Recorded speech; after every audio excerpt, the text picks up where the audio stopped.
2026년 5월 21일 목요일 새벽기도회를 하나님께 드리겠습니다. 하나님의 말씀은 구약성경 창세기 45장 1절부터 15절까지 말씀입니다.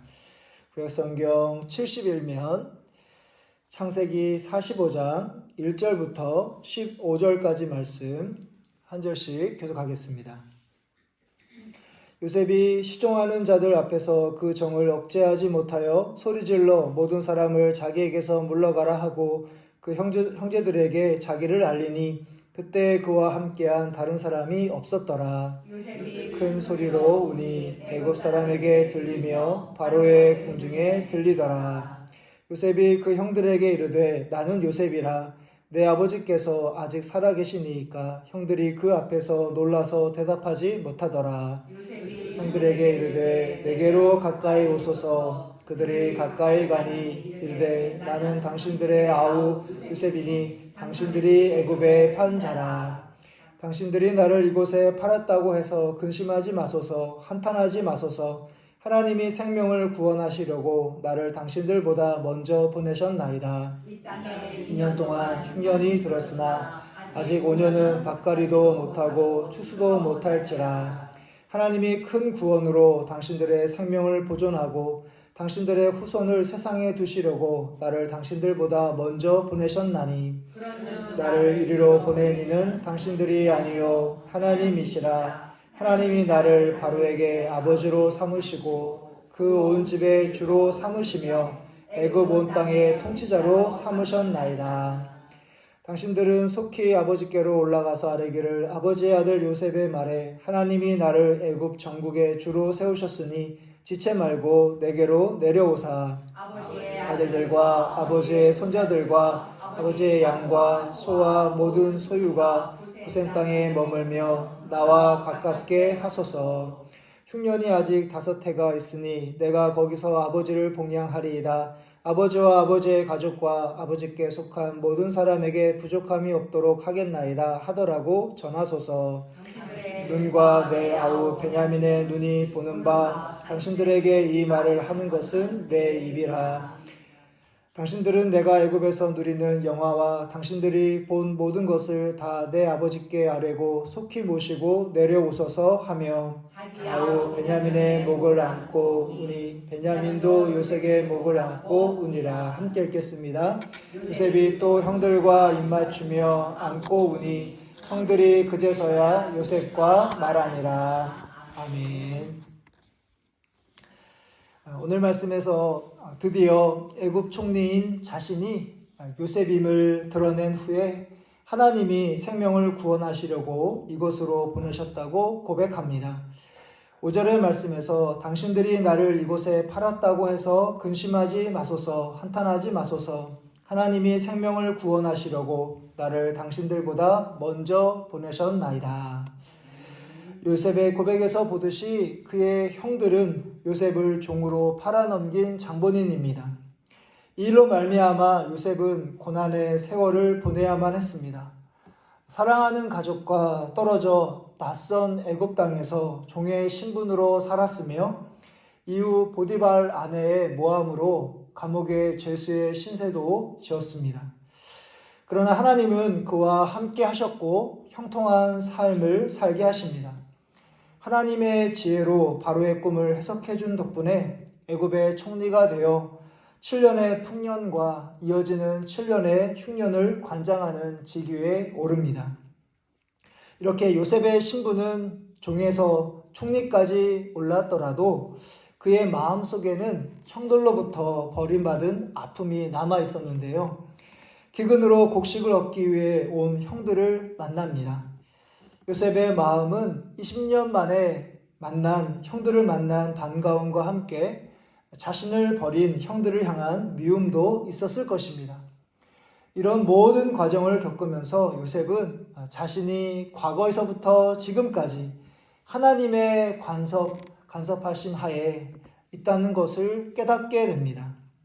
형들로부터 버림받은 사실 너머에 모든 사람을 구원하시려는 하나님의 선한 손길이 자신의 지난 과거의 삶 가운데 있었다는 것을 보게 된 것이죠.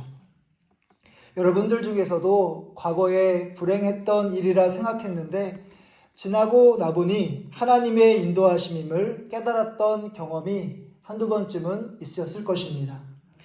교만했던 나를 겸손하게 하시려고 하나님 없이도 잘 살 수 있을 거라 생각했던 나를 하나님 없이는 살 수 없는 사람으로 만드시려고 또 자신의 야망을 위해 살던 나를 하나님의 일을 하게 하시려는 하나님의 뜻이 있다는 것을 알게 됩니다.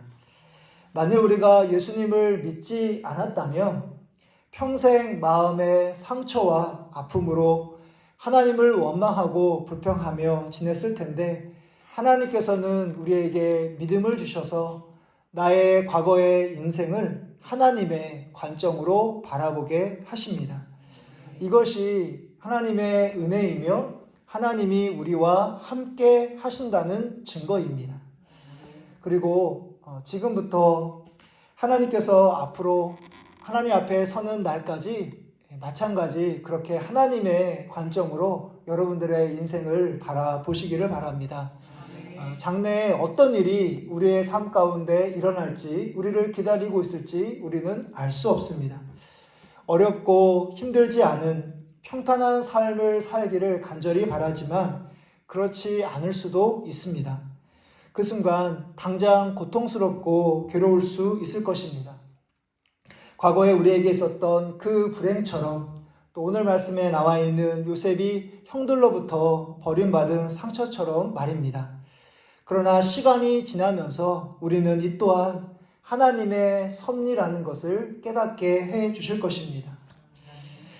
그러므로 앞으로 여러분들에게 어떤 일이 있더라도 하나님의 관점으로 여러분들 자신의 인생을 바라보시는 가운데 우리가 믿는 하나님은 결코 우리를 망하게 하시려 하는 분이 아니라 바로 하나님의 선한 인도하심으로 우리를 귀하게 사용하시려는 하나님의 그 뜻을 보시고 그렇게 귀하게 여기시는 여러분들 되시기를 간절히 바랍니다. 요셉은 자신의 인생을 향한 하나님의 섭리임을 고백한 후에 형들에게 아버지와 가족을 애굽 고센 땅으로 데리고 와서 그곳에서 그분들을 봉양할 것을 약속하고 있습니다. 11절 말씀에서 흉년이 아직 5해가 있으니 내가 거기서 아버지를 봉양하리이다. 아버지와 아버지의 가족과 아버지께 속한 모든 사람에게 부족함이 없도록 하겠나이다 하더라고 전하소서. 요셉은 그동안 하지 못했던 아버지와 가족을 향한 효를 다하고 싶은 마음이 간절합니다. 야곱 가족은 이제 더 이상 기근으로 먹을 것이 없어서 근심하지 않아도 됩니다. 나중에 보게 되겠지만 야곱과 그의 가족은 이제 가나안을 떠나서 애굽으로 내려오게 되고 이후에 이스라엘 민족 전체가 애굽에 정착하고 번성하는 중요한 계기가 됩니다. 이런 일이 있기까지 바로 고난 중에도 인내하며 거룩한 삶을 살아낸 요셉이 있었고 더 중요한 사실은 바로 하나님이 그와 함께 하셨기에 그가 형통한 삶을 살고 바로 야곱과 이스라엘 민족 전체를 구원하도록 인도하십니다. 하나님이 여러분들을 택하실 때 또 하나님의 백성으로 부르실 때 여러분들 자신만을 위해서가 아니라 많은 사람을 구원하시기 위해서이며 또 그렇게 쓰임받을 수 있도록 때로는 우리가 고난 중에 인내하게 하시고 믿음을 지키도록 인도해 주십니다. 로마서 5장의 말씀처럼 하나님은 여러분들을 통해서 환난은 인내를 또한 인내는 연단은 소망을 이루게 하시는 분이십니다. 오늘 말씀에 나와 있는 요셉처럼 하나님께서 여러분들을 통해서 많은 생명을 살리며 또 많은 사람들을 하나님의 복으로 인도하시는 그런 선하신 하나님이 여러분들과까지 지금까지 함께 계셨고 또 앞으로 영원토록 함께 하실 것을 또 믿음의 눈으로 바라보며 늘 하나님과 동행하시는 또 귀하게 쓰임받는 여러분들의 인생이 되시기를 주님의 이름으로 축복합니다. 하늘에 계신 우리 아버지여 이름이 거룩히 여김을 받으시오며 나라의 마옵시며 뜻이 하늘에서 이루어진 것 같이 땅에서도 이루어지리이다. 오늘날 우리에게 일용할 양식을 주시옵고 우리가 우리에게 죄 지은 자를 사하여 준 것 같이 우리의 죄를 사하여 주시옵고 우리를 시험에 들게 하지 마시옵고 다만 악에서 구하시옵소서. 대개 나라와 권세와 영광이 아버지께 영원히 있사옵나이다. 아멘.